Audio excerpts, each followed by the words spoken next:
नमस्कार, आप देख रहे हैं आवाज इंडिया में प्रतीक्षा।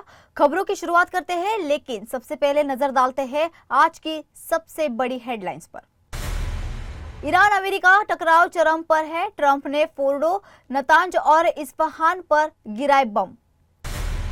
ईरान देगा मिसाइल से जवाब। फतह एक और खुर्रम शहर से उठे जंग के बादल।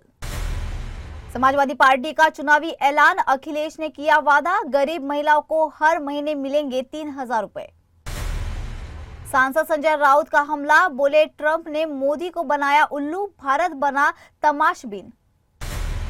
अमित शाह का अल्टीमेटम, बारिश में भी नक्सलियों पर बरसेगा ऑपरेशन का फोर्स। बीजेपी जेडीयू राजद का चुनावी खर्च उजागर, एडीआर रिपोर्ट से निकला करोड़ों का कच्चा चिट्ठा। अब खबरें विस्तार से। अमेरिका राष्ट्रपति डोनाल्ड ट्रंप ने रविवार को एक ऐसा वार कर दिया है जिससे ईरान की धरती कांप उठी।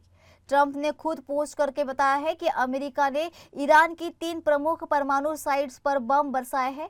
उन्होंने दावा किया है कि अमेरिका के सभी विमान ईरानी एयर स्पेस से बाहर है और ऑपरेशन पूरा हो चुका है। हमला फोर्डो, नतांज और इस्फहान, इन 3 अहम साइट्स पर किया गया जो ईरान की परमाणु शक्ति का आधार मानी जाती है। फोर्डो साइट पहाड़ के नीचे 300 फीट की गहराई में है और इसे ईरान का माउंट डूम कहा जाता है, जहां 60% तक संवर्धित यूरेनियम तैयार किया जाता है जो सीधे परमाणु बम निर्माण में इस्तेमाल होता है। नतांज वह जगह है जहां 50,000 सेंट्रीफ्यूज लगे हैं जो ईरान के यूरेनियम संवर्धन का इंजन है। इस्फहान साइट में 3,000 से ज्यादा वैज्ञानिक काम कर रहे थे। यह ईरान का सबसे बड़ा न्यूक्लियर रिसर्च हब है। ट्रंप ने कहा है पूरा पेलोड गिराया गया और ऑपरेशन बेहद सफल रहा है। इस स्ट्राइक के बाद ईरान के न्यूक्लियर मिशन को बड़ा झटका माना जाता है, लेकिन अब सभी की निगाहें ईरान की प्रतिक्रिया पर टिकी है। क्या ये जंग अब निर्णायक मोड़ पर पहुंच चुकी है या अब असली युद्ध शुरू होने वाला है? अगला कदम कौन उठाएगा, ईरान या अमेरिका? आइए सुनते हैं क्या कुछ कह रहे हैं अमेरिका राष्ट्रपति Donald Trump. Thank you very much. A short time ago, the U.S. military carried out massive precision strikes on the 3 key nuclear facilities in the Iranian regime: Fordo, Natanz, and Esfahan.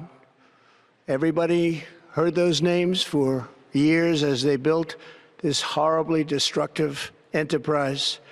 Our objective was the destruction of Iran's nuclear enrichment capacity and a stop to the nuclear threat posed by the world's #1 state sponsor of terror. Tonight, I can report to the world that the strikes were a spectacular military success.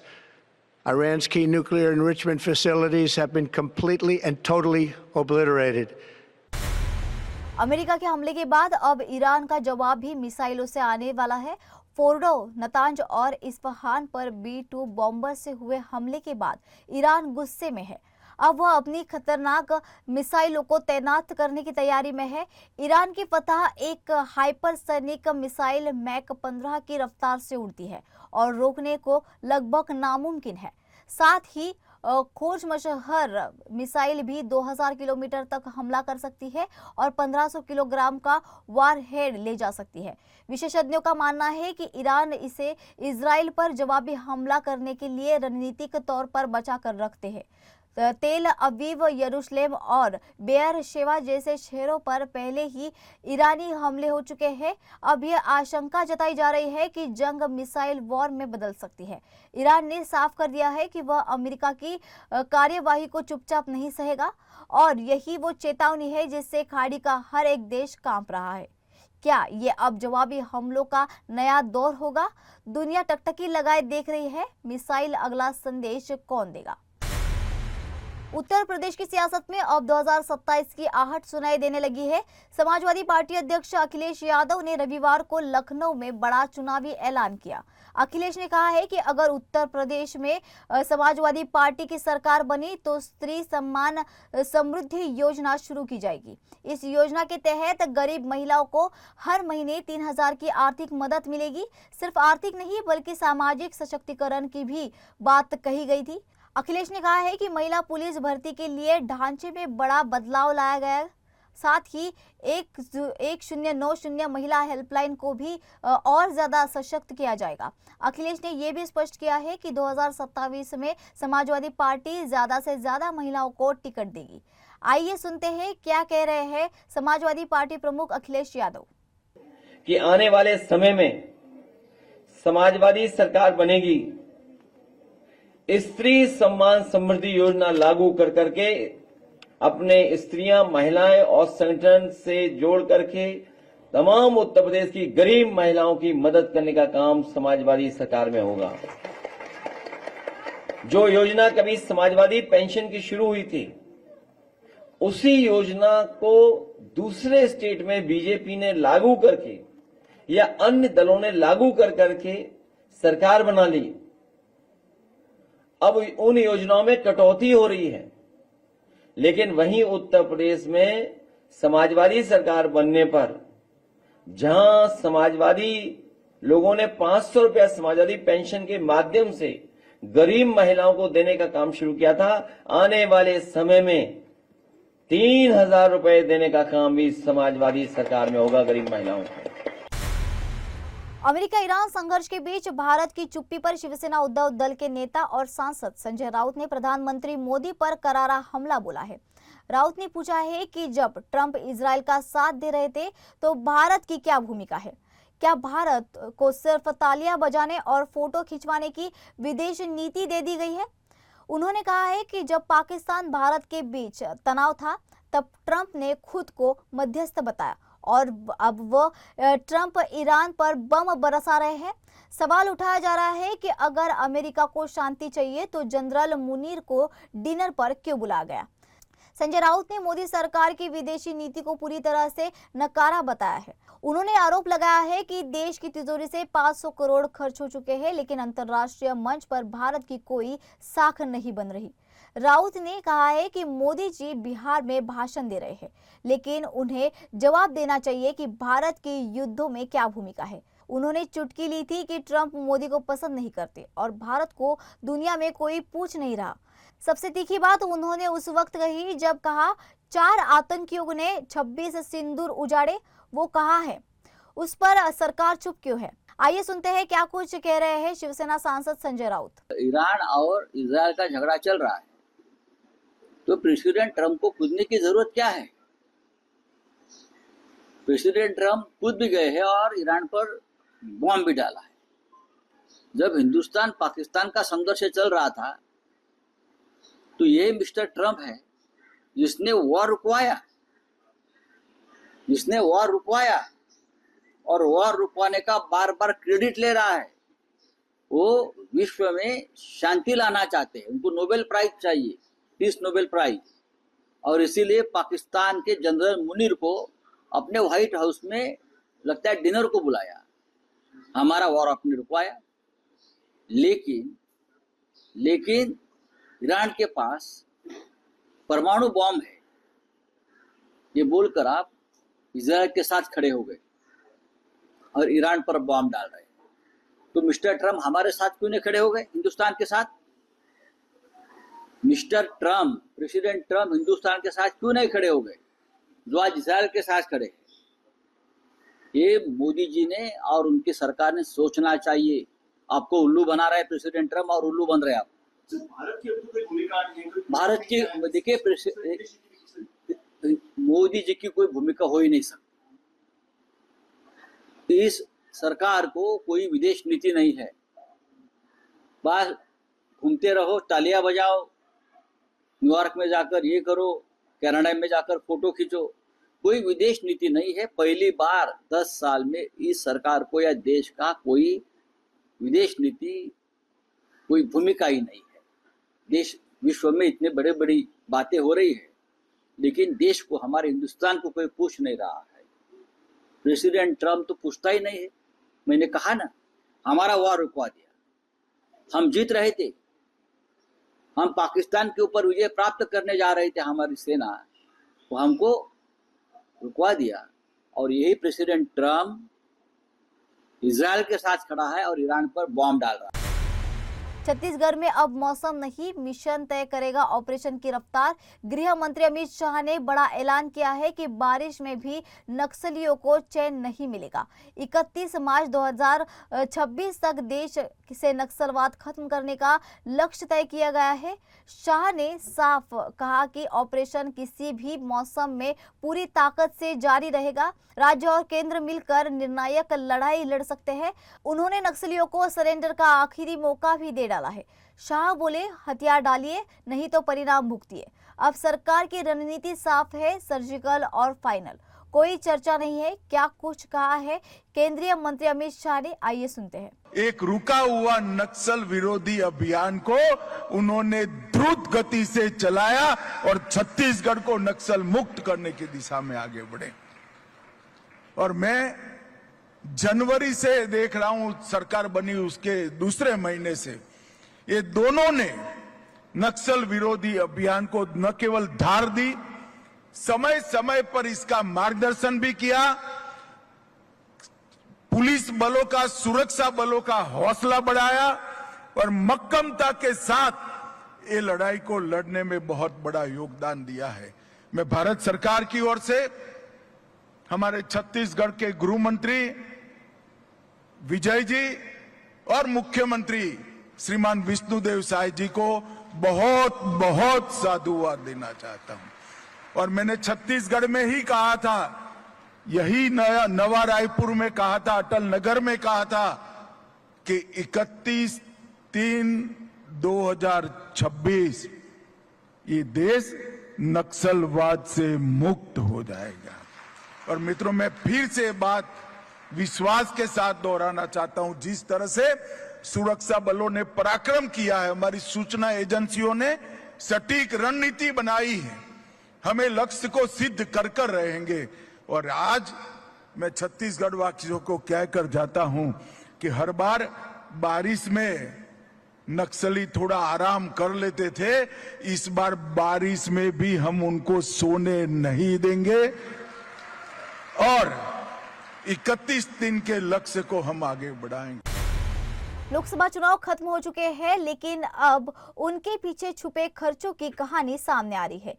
Association for democratic reforms की नई report ने दलों के चुनावी खर्च का ब्यौरा उजागर किया है। बिहार में सबसे ज्यादा चर्चा राजद के खर्च पर हो रही है, तो जिसमें करीब 90% राशि यात्रा मद में लगा दी गई है। राष्ट्रीय जनता दल के कुल 8.7 करोड़ रुपए खर्च किए गए हैं, जिसमें से सबसे ज्यादा हेलीकॉप्टर और सड़क यात्राओं पर किया गया। जेडीयू का खर्च इससे कई ज्यादा 41.37 करोड़ रहा है, जिसमें यात्रा और प्रचार दोनों पर संतुलित व्यय है। लोजपा और भारतीय कम्युनिस्ट पार्टी ने भी चुनाव आयोग को अपना खर्च विवरण सौंपा है। रिपोर्ट के अनुसार राष्ट्रीय और क्षेत्रीय दलों के कुल मिलाकर 2000 करोड़ रुपए से अधिक प्रचार पर झोंक दिए गए हैं। इसके बाद सबसे ज्यादा खर्च 795 करोड़ यात्रा पर है और 402 करोड़ उम्मीदवारों को दी गई राशि पर हुआ है। सबसे कम खर्च 28 करोड़ रुपए आपराधिक रिकॉर्ड के प्रकाशन पर किया गया। तेजस्वी यादव की यात्राओं पर ही राजद का 90% बजट खर्च होना दिखता है, तो पूरा प्रचार उन पर केंद्रित था। एडीआर ने सुझाव दिया है कि दलों के खर्च पर निगरानी के लिए पर्यवेक्षकों की तरह समीक्षक भी नियुक्त किए जाएंगे। चौंका देने वाली बात यह है कि कुछ दलों ने विवरण सौंपने में 300 दिन से ज्यादा की देरी कर दी है, तो जेडीयू ने 4 दिन की देरी से रिपोर्ट दी, जबकि राष्ट्रीय जनता दल और लोक जनशक्ति पार्टी ने रिकॉर्ड देरी की। वर्चुअल प्रचार पर भी करीब 132 करोड़ रुपए खर्च किए गए, लेकिन पारदर्शिता अब भी सवालों के घेरे में है। साफ है कि राजनीति में अब सिर्फ मुद्दों में ही नहीं तो करोड़ों की रणनीति की भी प्रतिस्पर्धा है। वक्त हो चला है एक छोटे से ब्रेक का।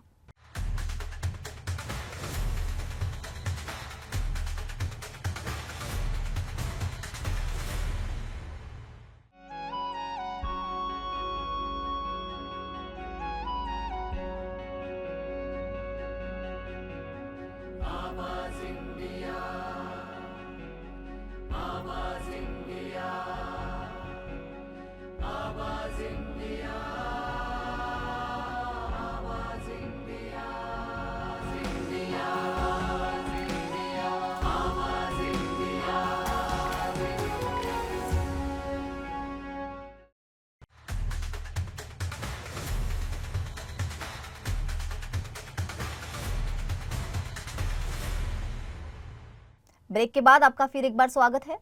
बढ़ते हैं अगले खबर की ओर। केंद्रीय जांच एजेंसी सीबीआई ने शनिवार को बिहार और झारखंड में बड़े पैमाने पर छापेमारी की है।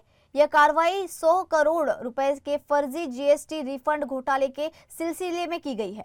पटना, पूर्णिया, नालंदा, मुंगेर और जमशेदपुर सहित 7 ठिकानों पर एक साथ रेड डाली गई है। मामले में पटना के तत्कालीन अतिरिक्त आयुक्त रणविजय कुमार समेत 4 वरिष्ठ कस्टम अधिकारी नामजद है।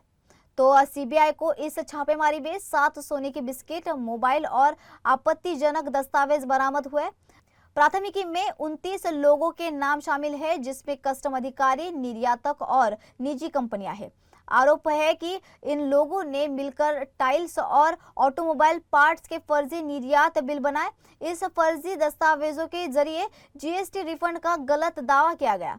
करीब 100 करोड़ रुपए के घोटालों की जांच अब तक तेजी से आगे बढ़ रही है। जांच में सामने आया है कि अधिकारियों को घूस देने का भी प्रयास हुआ। रिफंड पास करवाने के लिए बिचौलियों के जरिए लेन देन की बात सामने आई है। सीबीआई का मानना है कि ये एक संगठित नेटवर्क था जो सरकारी खजानों को चूना लगा रहा था। भीमनगर और जयनगर के कस्टम अधीक्षक भी इस साजिश में शामिल पाए गए हैं। तो सीबीआई अब इन सभी अधिकारियों और निजी पक्षों से पूछताछ की तैयारी में है। जांच में और भी नाम सामने आने की संभावना है। उत्तर प्रदेश के चित्रकूट और मध्य प्रदेश के सतना जिले में 3 दिन से लगातार बारिश हो रही है। बारिश ने जहां गर्मी से राहत दी, वहीं कई इलाकों में जलभराव की स्थिति भी बन गई है। चित्रकूट की गुप्त गोदावरी गुफा में पानी इतना भर गया है कि उसका प्रवेश द्वार बंद करना पड़ा। मंदाकिनी और बरदहा नदियों का जलस्तर लगातार बढ़ रहा है। सतना में आरोग्य धाम के पास सड़क पर रपटा डूब गया है और रास्ता बंद किया गया है। आरोग्य धाम से रावतपुरा सरकार आश्रम तक कई फीट तक पानी भर गया है। पयशवनी नदी में उफान के चलते संतोषी अखाड़ा के पीछे रहने वाले का संपर्क जो है वो टूट गया है। करीब 50 घर अब बाहर की दुनिया से कट गए हैं। अस्थायी रास्ता भी बह गया है। बरदहा नदी पर बने रपटे से चमरोहा गांव के ग्रामीणों का संपर्क ब्लॉक और तहसील टूट चुका है। प्रशासन ने लोगों को सतर्क रहने की सलाह दी है और स्थिति पर निगरानी रखी जा रही है। ब्राजील के दक्षिणी राज्य सांता कैटरीना में शनिवार को एक दिल दहला देने वाला हादसा हो गया। उड़ान के दौरान एक हॉट एयर बलून में आग लग गई, जिससे बलून सीधा आसमान से नीचे गिर गया। इस हादसे में 8 लोगों की मौत हो चुकी है, जबकि 13 लोग घायल हैं, जिन्हें अस्पताल में भर्ती कराया गया। स्थानीय मीडिया ने ये वीडियो जारी किया है। उसमें जलता हुआ बलून हवा में गिरता हुआ दिख रहा है। बलून में कुल 21 लोग सवार थे, जिनमें पायलट भी शामिल था। बताया जा रहा है कि बलून में अचानक आग लग गई और पायलट उसे नियंत्रित नहीं कर सका। घटना की जांच जारी है और हादसे के कारणों का पता लगाया जा रहा है। गौरतलब है कि इससे पहले पिछले रविवार को भी साओ पाउलो में एक बलून हादसा हुआ था। उस हादसे में 11 लोग घायल हो चुके थे और एक महिला की मौत हो गई थी। जून का महीना ब्राजील में बलून उत्सव के लिए जाना जाता है, जहां सैकड़ों लोग हिस्सा लेते हैं। यह हादसा ऐसे समय में हुआ है जब संत जॉन जैसे कैथोलिक त्योहार मनाए जा रहे थे। इस दर्दनाक घटना ने पूरे ब्राजील को झंझोर कर रख दिया है। महाराष्ट्र के नासिक के त्र्यंबकेश्वर में वर्ष 2027 में होने वाले सिंहस्थ कुंभ मेले की तैयारियों को लेकर आज एक उच्च स्तरीय बैठक आयोजित की गई। बैठक की अध्यक्षता मुख्यमंत्री देवेंद्र फडणवीस और केंद्रीय मंत्री नितिन गडकरी इन्होंने किया है। बैठक में मुख्य रूप से कुंभ मेले के दौरान श्रद्धालुओं की सुविधा के लिए सड़क और मार्गों के विकास पर चर्चा की गई। इस अहम बैठक में मंत्री शिवेंद्र सिंह राजे भोसले, गिरीश महाजन, सांसद स्मिता वाघ, विधायक देवयानी फरांदे, विधायक मंगेश चौहान और कई वरिष्ठ अधिकारी भी मौजूद रहे। बैठक में तय किया गया कि कुंभ मेले से पहले सभी मुख्य और संपर्क मार्गों को विकसित किया जाएगा, ताकि यातायात और आपदा प्रबंधन में किसी तरह की रुकावट न आए। मुख्यमंत्री देवेंद्र फडणवीस ने कहा है कि त्र्यंबकेश्वर कुंभ महाराष्ट्र की सांस्कृतिक पहचान है और इसके आयोजन में राज्य सरकार कोई कमी नहीं छोड़ेगी। उन्होंने अधिकारियों को समयबद्ध कार्य योजना के साथ इंफ्रास्ट्रक्चर को तैयार करने के निर्देश भी दिए हैं। तो आइए सुनते हैं बैठक के बाद क्या कुछ जानकारी दे रहे हैं साल 2027 में महाराष्ट्र में आयोजित होने वाले कुंभ मेले को लेकर। जो 2027 में नासिक और त्र्यंबकेश्वर में महाकुंभ होने वाला है, उसके रास्तों का नेटवर्क तैयार हो, इस दृष्टि से मैंने राष्ट्रीय महामार्ग बनाने के लिए प्रधानमंत्री जी को चिट्ठी लिखी थी और आज उसी के चलते हमारे देश के जो रास्तों के मंत्री हैं आदरणीय नितिन गडकरी जी, इन्होंने नागपुर में बैठक ली और इस बैठक में 8-9 रास्तों की हमने मांग की थी, वो सारे रास्ते उन्होंने मंजूर किए हैं, जिसमें रिंग रोड भी है, त्र्यंबकेश्वर को जाने वाला रास्ता भी है और 6 तरफ से नासिक की ओर रास्ते आते हैं। ये 6 तरफ से आने वाले सारे रास्तों को उसका वाइडनिंग करना, उसका स्ट्रेंथनिंग करना, उसको अच्छी तरीके से मोटरेबल बनाना, ये सारी चीजों को मान्यता उन्होंने दी है। माकपा के राज्य सचिव और किसान नेता डॉक्टर सचिव नवले ने भाजपा पर तीखा हमला बोलते हुए कहा है कि मराठी भाषा और संस्कृति को मिटाने की कट्टरपंथी ताकतों की साजिश को विफल करना होगा। तो सोलापुर के दत्तनगर में आयोजित पार्टी सभा में बोलते हुए नवले ने आरोप लगाया है कि केंद्र की भाजपा सरकार एक राष्ट्र एक भाषा नीति के तहत महाराष्ट्र पर जबरन हिंदी थोप रही है, जो राज्य की अस्मिता पर सीधा हमला है। और डॉक्टर नवले ने कहा है कि लोकतंत्र, धर्मनिरपेक्षता और समाजवाद जैसे मूल्यों को कुचला जा रहा है और सांप्रदायिकता को बढ़ावा देकर जनता का ध्यान बेरोजगारी और महंगाई जैसे मुद्दों से भटकाया जा रहा है। इस दौरान उन्होंने कॉरपोरेट पूंजीपतियों, साम्राज्यवादी ताकतों और धार्मिक ध्रुवीकरण की प्रवृत्तियों को भी देश के लिए खतरा बताया है और उनका पुरजोर विरोध करने का आह्वान किया है। सभा में राज्य और जिला स्तर के कई माकपा नेता और कार्यकर्ता भी मंच पर मौजूद रहे। कार्यक्रम के अंत में ये संकल्प भी लिया गया कि वामपंथी आंदोलन को और व्यापक बनाया जाएगा ताकि श्रमिकों की आवाज मजबूती से बुलंद हो सके। महाराष्ट्र सरकारने मराठी संस्कृती आणि मराठी भाषेवर हल्ला करत हिंदीची सक्ती पहिलीपासून करण्याचा जो निर्णय घेतला, मार्क्सवादी कम्युनिस्ट पक्षाच्या वतीनं त्याचा तीव्र विरोध संबंध महाराष्ट्रभर होतोय। आज सोलापूर या ठिकाणी प्रचंड सभा झाली। पक्ष कार्यकर्त्यांना संबोधित करत याला विरोध करण्याची भूमिका पक्षाने घेतलेली आहे। माजी आमदार नरसय्या आडम यांच्या उपस्थितीमध्ये झालेल्या या सभेमध्ये संबंध राज्यभर या निर्णयाच्या बद्दल आंदोलन करण्याची भूमिका मार्क्सवादी कम्युनिस्ट पक्ष जाहीर करतोय। सरकारने तातडीने मराठी माणूस, मराठी भाषा आणि मराठी संस्कृतीवर हल्ला करत हिंदीचं जे अतिक्रमण संबंध महाराष्ट्रावर करण्याची ही भूमिका घेतलेली आहे, त्याचा पुनर्विचार जर केला नाही आणि ही सक्ती मागे घेतली नाही तर संबंध राज्यभर या विरोधात सर्व संघटनांना, समविचारी पक्षांना, त्याचबरोबर विचारवंत, कवी, साहित्यिक या सगळ्यांना एकत्र घेत मुंबईमध्ये तीव्र आंदोलन केलं जाईल, अशा प्रकारचा इशारा याबद्दल मार्क्सवादी कम्युनिस्ट पक्षाच्या वतीने आम्ही देतो आहोत। राजस्थान पुलिस की एंटी गैंगस्टर टास्क फोर्स को एक और बड़ी कामयाबी मिली है। चूरू जिले से वांछित अपराधी और बर्खास्त पुलिसकर्मी प्रवीण सिंह जोड़ी उर्फ प्रवीण कमांडो को गिरफ्तार कर लिया गया है।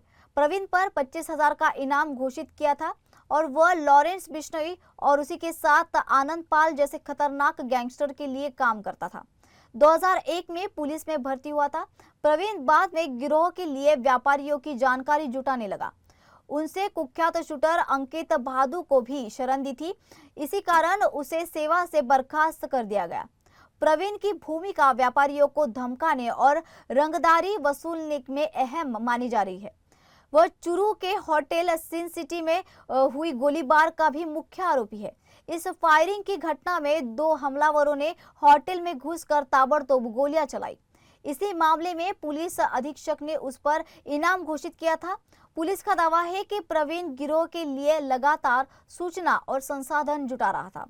इससे पहले एजीटीएफ ने उसी गांव से उसके साथी जीतू जोड़ी को भी पकड़ा था। जीतू के पास से AK-47 कारतूस और मैगजीन बरामद हुई थी। प्रवीण की गिरफ्तारी से अब लॉरेंस और आनंद पाल नेटवर्क की कई कड़ियां खुल चुकी है। पुलिस अब उससे जुड़े बाकी नेटवर्क और हथियारों की तलाश में जुट गई है। एजीटीएफ का दावा है कि जल्द ही गिरोह से जुड़े और नाम सामने आ सकते हैं। महाराष्ट्र के सातारा जिले के पाटन तहसील स्थित एक बौद्ध बस्ती में शनिवार रात उस वक्त हड़कंप मच गया जब वहां 8 फीट लंबा अजगर घुसा। स्थानीय ग्रामवासियों ने तत्काल वन विभाग को सूचना दी, जिसके बाद टीम मौके पर पहुंची। सर्प मित्रों के सहयोग से अजगर को सुरक्षित पकड़ा गया और बाद में जंगल में छोड़ दिया गया। घटना के समय पूरे इलाके में दहशत का माहौल था, लेकिन वह विभाग की तत्परता से बड़ा हादसा टल गया। पाटन वन अधिकारी राजेश नलावड़े ने इसकी पुष्टि करते हुए कहा है कि अजगर को उसके प्राकृतिक आवास में सुरक्षित पहुंचाया गया है। ग्रामवासियों ने वनकर्मियों और सर्प मित्रों के साहसिक कार्य की सराहना की है और उनका आभार भी जताया। फिर वक्त हो चला है एक छोटे से ब्रेक का।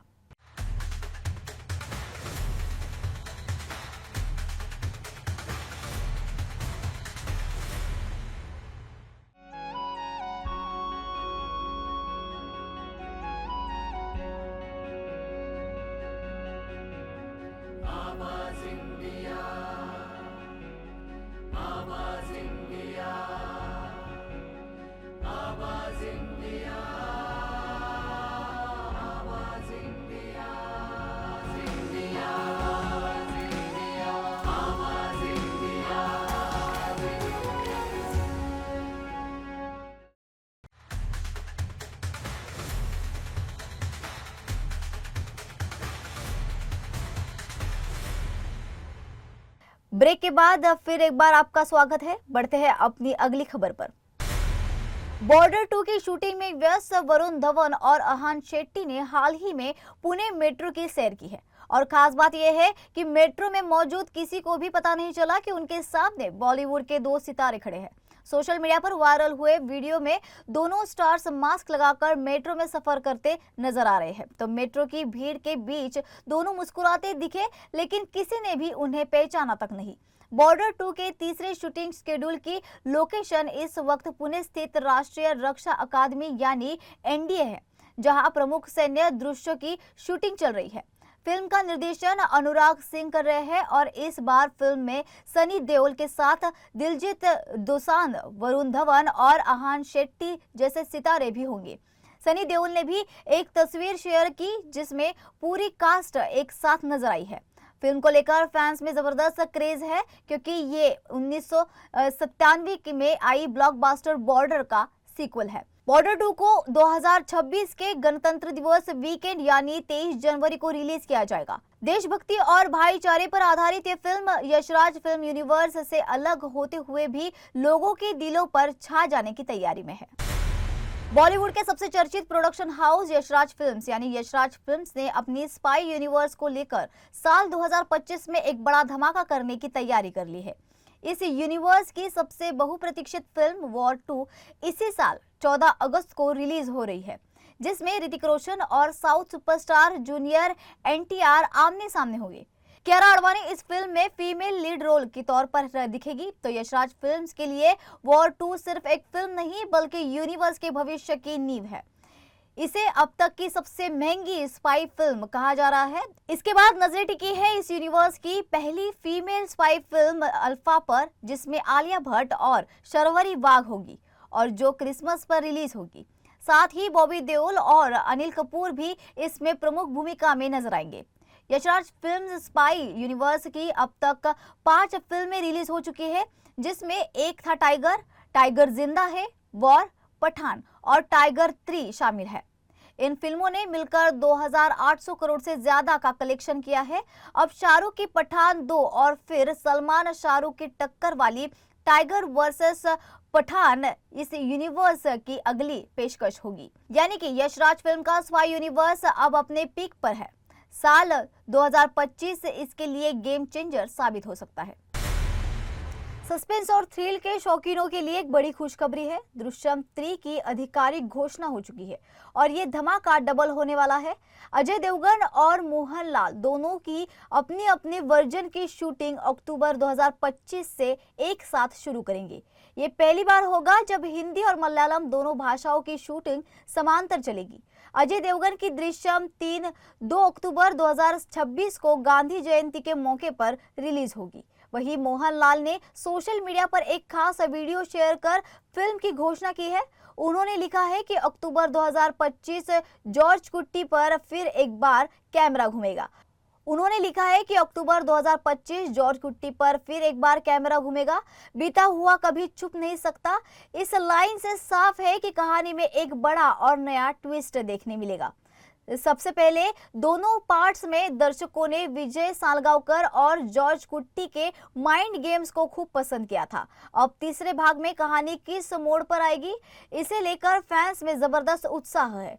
यह फिल्म सिर्फ एक थ्रिलर नहीं बल्कि परिवार के लिए किसी भी हद तक जाने वाले पिता की कहानी है। मेकर्स का दावा है कि दृश्यम 3 पहले दोनों फिल्मों से भी ज्यादा इंटेंस और चौंकाने वाली होगी। इस बार तकनीकी और कहानी के स्तर पर भी बड़े सरप्राइजेस प्लान किए जा रहे हैं। अब दर्शकों को इंतजार है उस दिन का जब पर्दे पर एक बार फिर से शुरू होगी चुपचाप चल रही सस्पेंस और थ्रिलर से भरी इस फिल्म की कहानी। आवाज इंडिया समाचारों में फिलहाल इतना ही। जल्द होगी आपसे फिर मुलाकात, तब तक के लिए नमस्कार।